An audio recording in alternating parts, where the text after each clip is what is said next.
Viva Voz, com Vera Magalhães.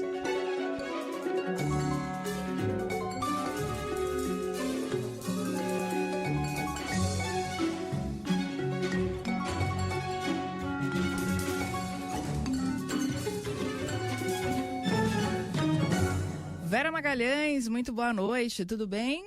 Oi, Débora, tudo bem? Com uma certa inveja de você por estar aí na belíssima Salvador, Carolzinha no Rio, e eu aqui na cidade cinza de São Paulo. Oi, Vera. E o tratamento, Vera, deixa eu mostrar aqui, nosso ouvinte que está acompanhando a gente pelo nosso canal do YouTube e pelo Globoplay. A gente tem, ó, isso aqui é um coador de café. Olha que bonitinho. Ó, personalizado. Ponto final CBN. Demais, sensacional. Vamos passar vários cafés aí quando você voltar. É, porque tem pra vocês, viu? Tem pra todo mundo. Tô sendo muito bem tratada aqui, ó. Cafezinho diretamente da Chapada Diamantina. E aqui a gente brinda. Essa xicrinha. É, a gente brinda o café. Eles brindam o café aqui antes de beber. Outra coisa, né? Já tô sabendo que tem acarajé me esperando. Queria agradecer imensamente o carinho aqui do pessoal da CBN Salvador. E também os soteropolitanos que estão nos acompanhando aqui. Eu acho uma boa essa história do rodízio, Carol. É, de cada semana uma vai, já estou invejando fortemente. Maravilhoso isso aí, adorei. Começando a semana em grande estilo. E vamos para Brasília. Ana Carolina Tomé traz aqui o day after do encontro entre o presidente Lula e o presidente Donald Trump. Oi, Ana, boa noite novamente. Oi, Débora. Boa noite novamente. Boa noite, Carol. Vera, diplomatas brasileiros comemoraram o encontro entre Lula e Trump, apesar de o Brasil não ter conseguido suspender, ao menos por hora, o tarifaço sobre os produtos brasileiros. O governo quer enviar os principais negociadores a Washington ainda na próxima semana, antes da COP30, para definir um cronograma e destravar as negociações. Lula disse que Trump garantiu que os dois fecharão um acordo, mas o presidente norte-americano afirmou que ainda vai ver o que acontece e que o Brasil quer fazer um acordo. Mesmo assim, Trump disse que foi um grande encontro e elogiou até o presidente brasileiro. No dia em que Lula faz 80 anos, o parabenizou e disse ter se impressionado com o vigor dele.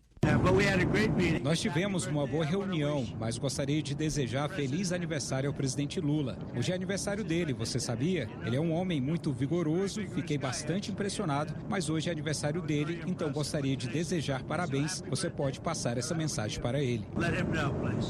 Lula, por sua vez, disse que era óbvio que não se chegaria a uma solução após a primeira conversa.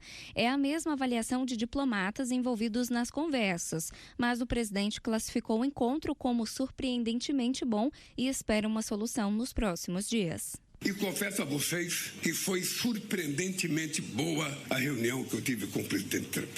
É importante que quando vocês sentarem na mesa, que alguém disser não às coisas que nós descrevemos, vocês têm que saber que não é nem da parte dele e nem da minha parte. Agora, se os intermediários nossos falharem, sabe aonde é que a corda vai doer? Eu estou convencido de que em poucos dias nós teremos uma solução definitiva entre Estados Unidos e Brasil.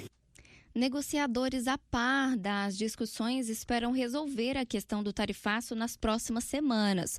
Os Estados Unidos ainda não colocaram no papel quais são as pretensões no possível acordo, mas Lula disse que é uma metamorfose ambulante e pode discutir desde minerais críticos até o etanol e o açúcar. O assunto Jair Bolsonaro não entrou na pauta, segundo o presidente Lula. Ele citou o julgamento da trama golpista, disse que Bolsonaro é coisa do passado e que falou para Trump que ele vai ver que o ex-presidente não é nada.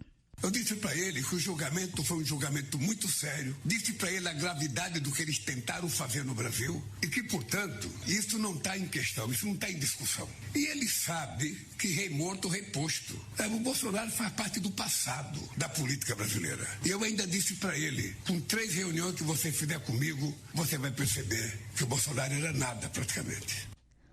O governo brasileiro quer o fim das sobretaxas e das sanções aplicadas às autoridades brasileiras, o que inclui ministros do STF e o ministro da Saúde, Alexandre Padilha. O governo norte-americano não deu sinais de que vai ceder em relação à aplicação da Lei Magnitsky, mas integrantes do governo dizem estar aí otimistas com os próximos passos. Débora.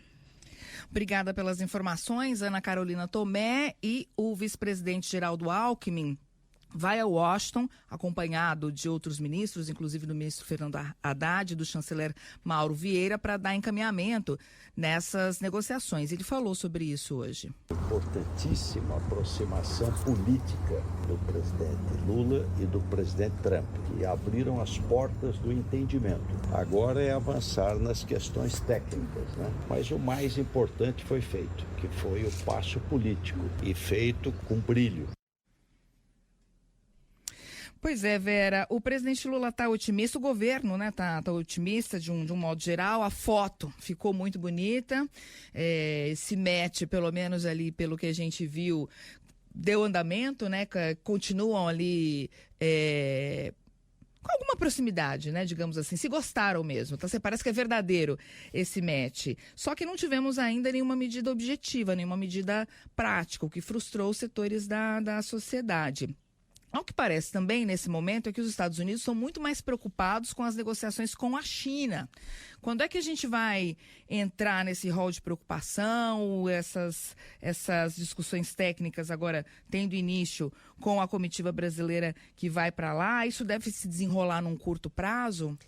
Ô, Débora, eu acho que a gente está ali numa boa colocação no ranking de preocupações dos Estados Unidos. Não é todo dia que o Trump fica 1 hora conversando com o presidente, junto com alguns dos seus principais auxiliares, e tratando ali de questões econômicas que têm também implicações políticas. Então, eu acho que quem esperava que se saísse dali com um acordo fechado, talvez não tenha entendido a complexidade de uma negociação como essa, porque são muitos os temas que estão na mesa, tanto para os Estados Unidos quanto para o Brasil, para se chegar a um rol que atenda aos interesses de ambos e não esbarre em nenhum conflito, em nenhuma situação paralisante, não é simples, é complexo. Porque a questão do Bolsonaro, por mais que não tenha entrado na discussão, logo na saída de Dubai para ir para a Ásia, o Marco Rubio voltou a tocar na situação do Bolsonaro, voltou a dizer que os Estados Unidos não concordam com o julgamento dele. O Trump, bem ou mal, mencionou. Então, para discutir, por exemplo, o fim das sanções pela Lei Magnitsky, eu acho que talvez não seja algo tão simples e tão corriqueiro quanto se imagina. Então, vai exigir muita negociação, vai exigir uma diplomacia num grau muito profissional, uma sintonia muito fina, saber ali dosar as suas exigências, saber onde ceder, saber onde não é possível ceder. Eu acho que uma coisa inteligente seria separar os temas. Tratar primeiro a questão do tarifaço, porque parece mais fácil de resolver, porque tem interesses dos Estados Unidos envolvidos aí. O preço dos alimentos está subindo muito, da carne, que é algo sagrado ali para os americanos, o churrasquinho. O preço do café, que é um produto altamente consumido, também está subindo. Então, talvez começar pela agenda eminentemente econômica, deixando a questão da Lei Magnitsky para um segundo momento, fosse interessante. Aí os Estados Unidos provavelmente vão vir com algumas condicionantes. Quais é possível aceitar? É possível fazer alguma negociação envolvendo minérios, envolvendo terras raras, isso combinado com uma legislação aqui dentro que preserve os interesses do Brasil e não permita apenas uma exploração predatória de mais uma commodity. Então, isso seria possível negociar? Isso seria necessário também já ser acompanhado de um estudo de uma legislação que interesse ao Brasil. Então, tem muito dever de casa para fazer. Não é só chegar lá com a cara, a coragem e a química achando que vai sair alguma coisa, principalmente porque a gente sabe o quanto o Trump é imprevisível. Tem essa questão da China que você falou, que ele está ali muito focado. Tem a questão, por exemplo, de que ele acabou de dar uma ajuda enorme para a Argentina. Tem toda a discussão sobre Venezuela e sobre a Colômbia, que ele está querendo uma ingerência de grau militar no continente com a qual o Brasil não concorda, e o Brasil se ofereceu para ser mediador algo que também pode não ser simples e pode não ser conveniente. Então, tem muitos aspectos a serem observados nisso. Essa ida do Alckmin, o Mauro Vieira e o Haddad a Washington é fundamental para que o governo dos Estados Unidos entenda que a gente tem um primeiro escalão ali de peso, com estofo, com um repertório que está antenado, que está totalmente informado sobre as consequências do tarifaço, inclusive para o mercado norte-americano. Isso aumenta as nossas chances de negociação. Então, eu acho que o Brasil, e com toda a sua artilharia e todas as informações disponíveis, sem improviso e sem se fiar só no carisma, é fundamental para que as coisas realmente evoluam para um acordo. Agora, Vera, no campo bolsonarista, essa reunião de hoje é claramente uma derrota, né? Eles não conseguiram ainda emplacar uma narrativa, os governadores de oposição estão em silêncio, ainda que seus estados sejam muito afetados pelo tarifaço. A família Bolsonaro, ali, os filhos estão tentando um discurso de que o Trump demonstrou empatia com o Bolsonaro no encontro, que o Lula saiu sem nada de concreto, mas fato é que eles não estão conseguindo encaixar uma resposta diante dessa foto, né? Eles gostam muito de narrativa, gostam muito de coisas simbólicas, e teve duas muito impactantes, né? A foto, que alguém postou, se fosse há alguns meses eu ia jurar que era inteligência artificial essa foto. E esse lero-lero aí do Trump hoje, é aniversário dele, quero dar aqui os parabéns, e fiquei muito impressionado. Essas coisas, para o bolsonarismo e o tipo de comunicação que eles gostam de fazer, muito imediatista, muito baseada só em imagens, baseada em memes, baseada só em uma coisa de fácil compreensão pelo público de redes sociais, isso é fatal para eles. São 2 golpes fatais. Tanto que o Eduardo Bolsonaro ficou quase fazendo uma sessão de psicanálise para entender a expressão corporal do Trump, que demonstrava isso ou aquilo. O fato é que eles ficaram 1 hora com alguns dos seus principais assessores numa sala, num terceiro país, que mostra ali um respeito, mostra uma inteligência, sofisticação da diplomacia brasileira por não colocar o Lula numa cilada de ele ir a Washington e, de repente, ser maltratado ou sofrer algum tipo de grosseria. Então, está tudo até aqui indo bem para o Brasil, mas sempre tem o grau de imprevisibilidade que existe na maneira como o Trump gosta de conduzir a geopolítica americana no governo dele. Então, a gente tem que saber lidar com o imprevisível, com o imponderável. E eu acho que até aqui estamos, tirando aquelas gafes do Lula, que foram socorridas depois pela SECOM e pelo próprio Itamaraty, até aqui está indo tudo bem. Vamos para o nosso próximo assunto, gente, porque o governo continua tentando emplacar medidas fiscais, né, para compensar aquela medida provisória que caducou, que já era uma medida compensatória para o aumento do IOF, e está apelando para um jabutis em outros projetos de lei que estão com andamento já mais adiantado. A Samantha Klein conta para a gente. Oi, Samantha, boa noite.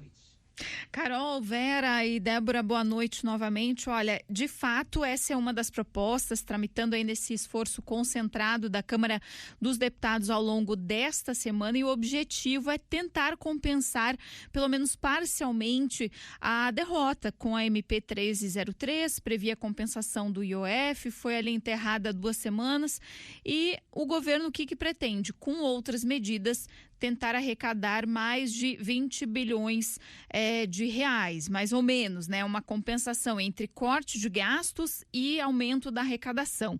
A equipe econômica também está focada na negociação do avanço de um projeto que torna crime hediondo a falsificação de bebidas e alimentos por conta daquela crise do metanol. Nesse texto, o relator Kiko Seleguin já incluiu jabutis a pedido do governo, resgatando parte da MP. O deputado incluiu no relatório medidas como limitação do seguro-defeso, também ali o endurecimento das regras de compensações tributárias de PIS/COFINS para coibir créditos indevidos, além da inclusão do programa Pé de Meia no piso constitucional da educação, criação de um fundo permanente para o benefício e redução para 30 dias o prazo máximo do auxílio-doença concedido somente por análise de documentos. Conforme os cálculos originais do governo, só esses dispositivos prevêem aí cerca de 10 bilhões de reais em 2026 com uma economia em despesas. E aí, numa outra frente, o governo também está discutindo o envio de um projeto para elevar a arrecadação em mais ou menos 15 bilhões de reais. Essa proposta deve prever a tributação de bancos, bets e fintechs, vai contar com resistência do Congresso, certamente, já contou aí com resistências anteriormente, e o ministro Fernando Haddad, da Fazenda, disse na semana passada que enviaria esse texto à Câmara nos próximos dias, mas, por enquanto, essa avaliação ainda é feita pela Casa Civil. Enquanto isso, também tem impasse com relação ao orçamento que não vai ser votado amanhã. Tem alguns impasses ali envolvendo emendas e também o próprio arcabouço fiscal. Com vocês. Obrigada, Samanta. Você acha que passa, Vera, pelo menos essa parte do jabuti aí, que são medidas de redução, de corte de despesa?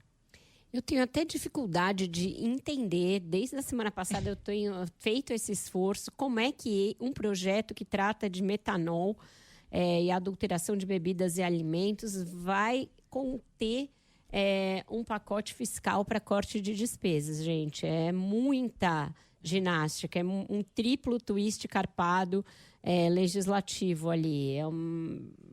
Mas, pelo jeito, é o que o governo entendeu que é possível fazer para acelerar a discussão do orçamento, para não prejudicar essa discussão.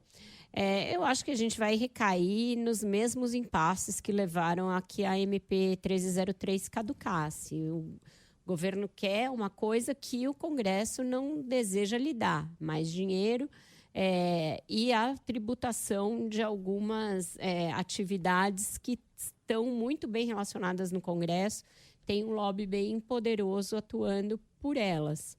Vai exigir uma negociação melhor que a da MP. A MP foi meio deixada, ela foi ficando ali.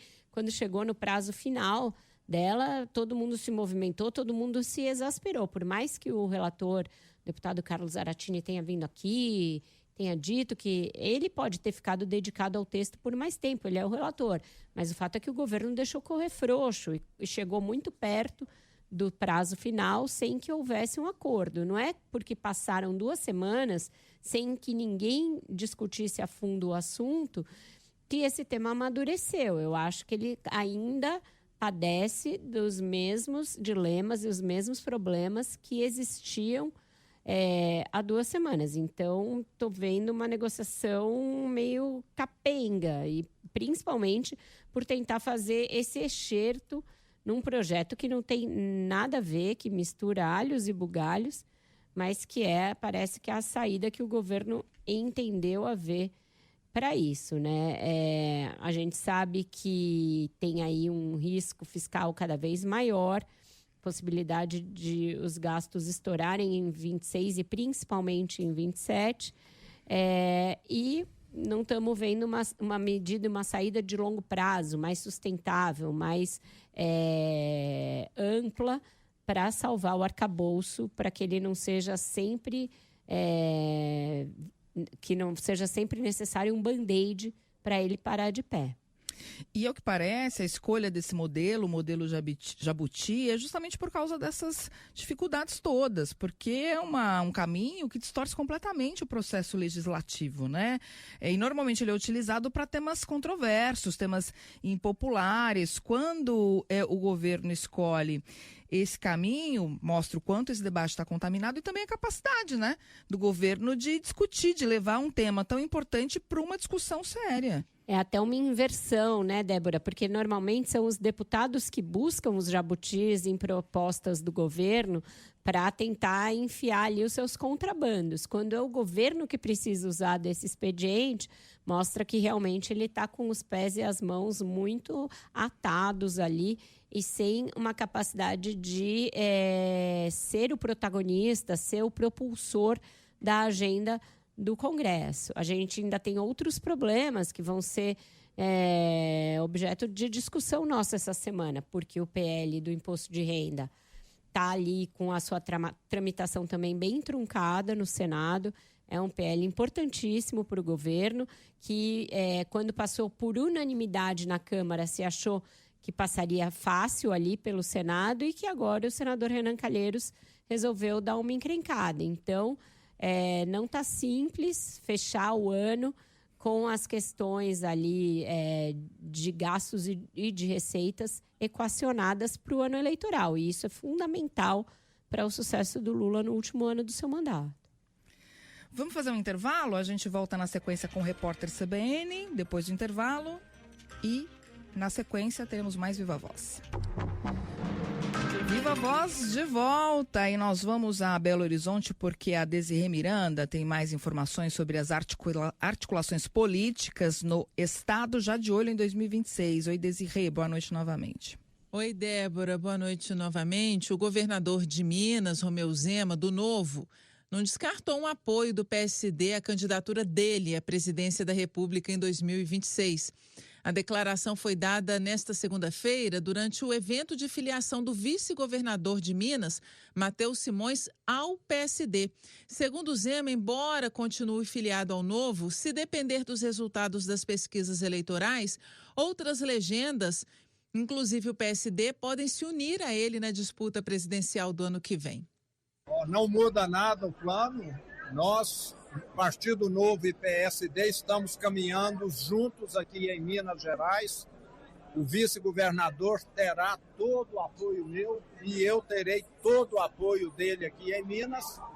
E a questão nacional em outros estados caminhará à parte. Na política tudo é possível. Uma coisa está definida. Eu continuarei no Novo com a minha pré-candidatura e irei até o final. Pode ser que lá na frente possa ter algum apoio de outros partidos, aí vai depender muito das pesquisas. O evento foi realizado em Belo Horizonte e contou com a presença do presidente nacional do PSD, Gilberto Kassab, além de parlamentares, prefeitos e vereadores e outras lideranças. Lembrando que Matheus Simões também era filiado ao Novo. O PSD é atualmente o partido com o maior número de prefeituras em Minas Gerais. São mais de 130 cidades administradas por prefeitos da legenda. A filiação de Simões ocorre em meio às movimentações internas no partido para o ano que vem, após o senador Rodrigo Pacheco afirmar que deve decidir nos próximos dias se será candidato ao governo de Minas. Recentemente, Pacheco declarou que o Estado está sem protagonismo no cenário político nacional. Ele tem sido citado pelo presidente Lula e o acompanhado em viagens aqui no Estado como possível nome para a disputa do comando do governo estadual, mas até hoje não disse nem que sim, nem que não. Débora. Obrigada, Desirê, pelas informações. Como é que fica com esse match aí em Minas Gerais? Para o Pacheco, para ele então sair candidato, tem que mudar de partido ou não? O Gilberto Kassab acabou redesenhando a rota ali, né? Trouxe o vice-governador, Matheus Simões, para o PSD, fez ali uma aproximação, portanto, com o governo do Zema, algo que o PSD não era próximo. Se a gente lembrar, quem era PSD, né, em Belo Horizonte e em Minas Gerais até aqui, o próprio Rodrigo Pacheco, que ensaiou uma candidatura presidencial em 22, mas logo recuou. O ex-prefeito de Belo Horizonte, Alexandre Calil, e também o que ficou no seu lugar, o seu vice, o Fouad Noman, que faleceu depois de eleito em 2024. Então, era um grupo que estava mais próximo nos últimos tempos ao Lula. Não dá para dizer que são esquerdistas, que são lulopetistas, nada disso. Estavam por conveniência, por questões ali do desenho eleitoral de Minas e de Belo Horizonte, próximos ao Lula. Assim como o Pacheco segue, continua próximo ao Lula, chegou a ser até cogitado agora para o governo. Mas, com a filiação do Matheus Simões, fica complexa a situação do Pacheco e também do ministro Alexandre Silveira. Alexandre Silveira também é filiado ao PSD e é ministro do Lula. Eles praticamente vão ter de decidir para que partido eles vão. Eles têm uma possibilidade de ir para o PSB do Geraldo Alckmin. O João Campos já os convidou, já fez esse convite, o próprio Alckmin já conversou com eles, ou uma possibilidade de ir para o MDB, que era um plano que o Pacheco estudou lá atrás. Eu acho que vai ser por aí se quiserem ser candidatos.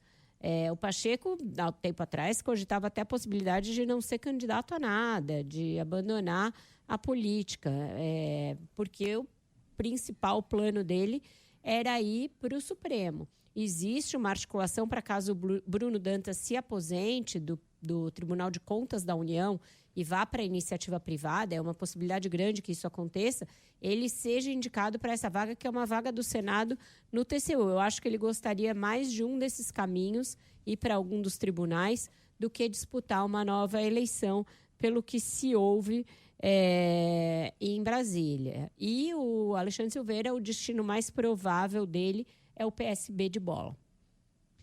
E o próprio Zema, Vera? Porque o Kassab fez um discurso falando que o projeto é o novo PSD, que quer ser liderado pelo Zema em Minas Gerais, não deixou claro qual seria o papel do Zema numa campanha eleitoral de 2026. Ele tem dito que quer ser candidato à presidência. Nossa colega Bela Megali até trouxe uma apuração com interlocutores do governador Ronaldo Caiado, que o Zema teria deixado claro para ele que vai sim concorrer à presidência da República. Esse cenário vai ficando mais claro agora? O Partido Novo, nas últimas eleições, optou por ter candidato, Carol, a presidente da República, mesmo com pouquíssimo tempo de TV, com pouquíssimo fundo eleitoral e partidário. É um partido que tem procurado usar a candidatura presidencial para afirmar ali os princípios liberais. Foram candidaturas diferentes. A do João Amoedo, muito um liberalismo ali clássico, e a do Felipe Dávila, na última eleição, um liberalismo mais próximo ao conservadorismo ali, até com um certo flerte com algumas ideias bolsonaristas. O Zema se enquadraria mais nesse segundo perfil, um perfil que é diferente do fundador do partido, que é o João Amoedo. Então, existe um precedente de o Novo bancar essas candidaturas outsiders, de pessoas ligadas ali a ele e sem grande estrutura de alianças, etc. Então, pode ser que repita isso com o Zema. Ele, nesse caso, deixaria de ser candidato ao Senado. Eu acho que ele teria uma vida tranquila numa candidatura ao Senado. Então, acho que vai depender muito do arranjo dele com o partido dele. Lá atrás se cogitou a possibilidade dele migrar para um outro partido, para ser candidato por um outro partido, mas eu acho que isso perdeu força, porque o PSD tem hoje outros 2 presidenciáveis e ainda tem a possibilidade de caminhar com o Tarcísio, caso ele seja candidato, e o União tem lá o Ronaldo Caiado, e ainda uma grande incógnita a respeito de se vai lançá-lo mesmo ou se vai caminhar com uma outra candidatura da direita. Então, eu acho que os espaços da direita já estão preenchidos. Se ele for bancar mesmo a candidatura a presidente, eu acredito que seja pelo próprio Partido Novo. Muito bem, vamos fazer mais um intervalo e na volta tem Eduardo Graça para comentar os assuntos internacionais.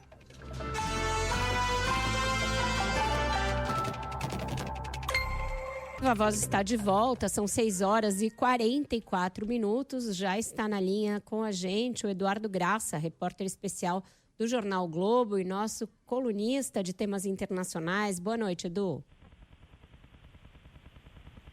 Edu? Temos o Edu? A gente está com um probleminha. Perdemos o contato com o Edu, a gente já vai refazer. Hoje é o dia ali fundamental para falar com ele, porque a gente tem esse assunto do encontro entre Lula e Donald Trump. Foi o assunto da semana. Eu mesma entrei ontem aqui às 8 da manhã, em pleno domingão, na CBN. O encontro aconteceu de madrugada, então ainda a gente falava desses desdobramentos no primeiro bloco do Viva Voz.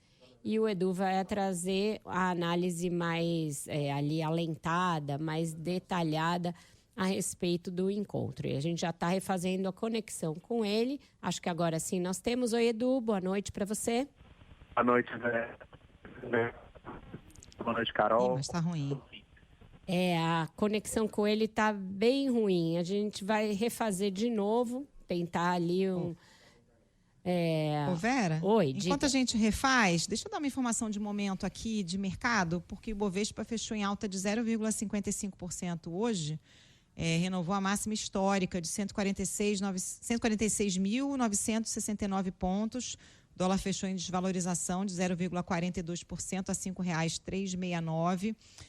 Na avaliação dos analistas, contribuíram para esse dia positivo nos indicadores, e o aumento do apetite ao risco pelos investidores e a sinalização de negociações comerciais, né, de Trump, tanto com o presidente Lula quanto com Xi Jinping, o líder da segunda maior economia do mundo.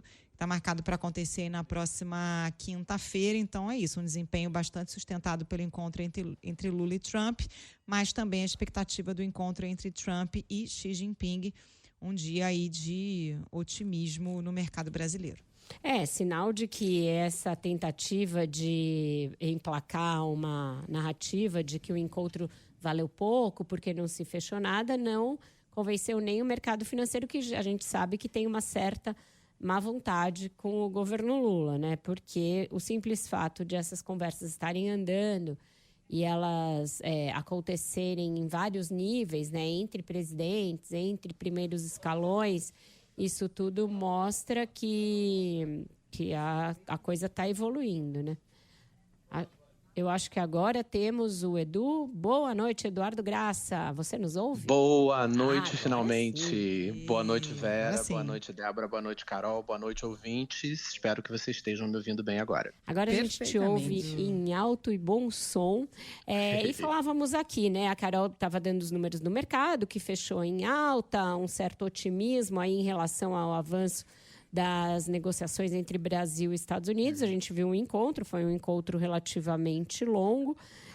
O que isso sinaliza? Quais são as perspectivas de agora em diante para os próximos passos dessa relação entre Brasil e Estados Unidos, Edu? Olha, Vera, foi longo mesmo, né? Especificamente para aquela situação, né? Em que nem se sabia ao certo se o encontro aconteceria ou não até os últimos minutos. E assim, o que me parece é que o Trump decidiu que ele de fato gosta do Lula. Acho que positivo foi, né? Lula é um sujeito vigoroso, teve parabéns depois da reunião, né? Parabéns para o Lula dentro do avião, e tem toda essa comparação que a gente pode fazer com outros encontros do Trump, né? Trump teve encontros com, por exemplo, o presidente da Ucrânia, o Zelensky, o presidente da África do Sul, que foram verdadeiras arapucas. E não foi o caso. Né?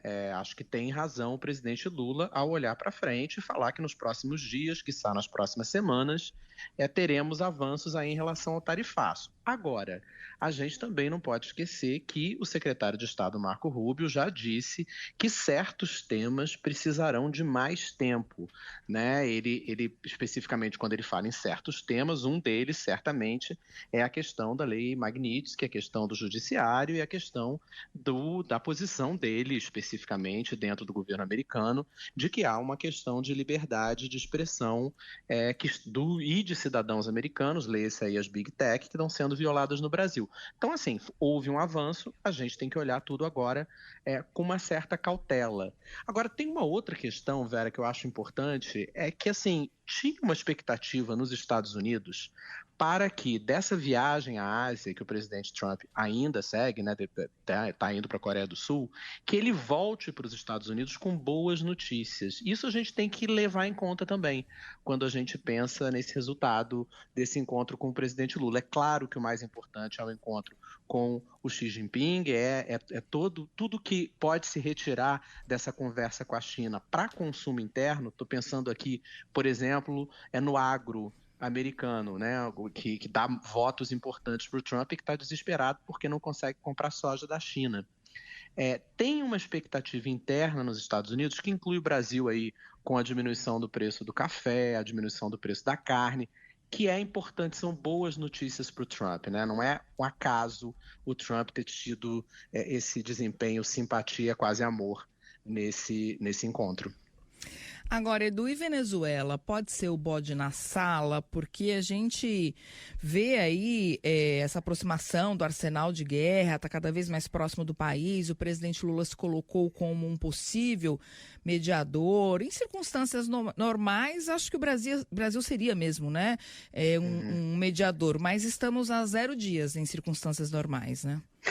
Pois é, eu não sei o que vocês pensam, mas assim, eu acho muito difícil o Trump e o governo americano, e o Marco Rubio especificamente, que tem interesses muito específicos ali na Venezuela, eles acharem interessante o Brasil ser mediador de algum tipo de degelo aí entre Washington e Caracas nesse momento. Acho que pode ser o bode na sala, e um bode, desculpa aí o ouvinte, um bode cheirando mal e um bode irritado. Eu acho que é um grande problema, assim, para o Brasil, e acho que tem a ver muito com esse olhar dessa administração, especificamente desse governo americano, do governo Trump, para o que ele acha que é o seu quintal e como é que ele pode, dentro da América Latina, fazer um enfrentamento à China. Estou voltando a falar da China porque ela é central em todas essas discussões, né, Débora? Acho que você tem toda a razão. Acho que nesse momento o bode na sala fala espanhol. Tô rindo aqui, Edu, porque aqui no Rio tem um bar muito famoso chamado Bode Cheiroso. Nesse caso é o contrário, né? Mas esse bode é bom mesmo. Não faz isso, isso é até uma maldade, que eu fiquei com saudade do torresmo do Bode Cheiroso, que é o melhor torresmo. Você conhece, né, Edu? Conheço, eu tô no exílio, né? Então acarajé, torresmo, onde tá puxado esse programa. Gastronômico. Gente, o Bode Cheiroso sim, mas o problema, é muito bom, bom demais. Mas o foco são as arepas mesmo. Acho que vai ser bem complicado. Não acho que isso vai caminhar de uma maneira como talvez fosse, nesse aspecto, o ideal para o Brasil. Acho que é um dos 2 grandes bodes na sala. O outro continua achando que são as Big Techs. Eu não sei se isso vai avançar tão rapidamente quanto o governo brasileiro gostaria. Agora, Edu, falando de Argentina, o Trump está celebrando essa vitória, né, acima do esperado, do grupo do Milei, do partido do Milei nas eleições legislativas. Que peso o Washington teve nesse avanço do partido governista nas 2 casas do Congresso argentino?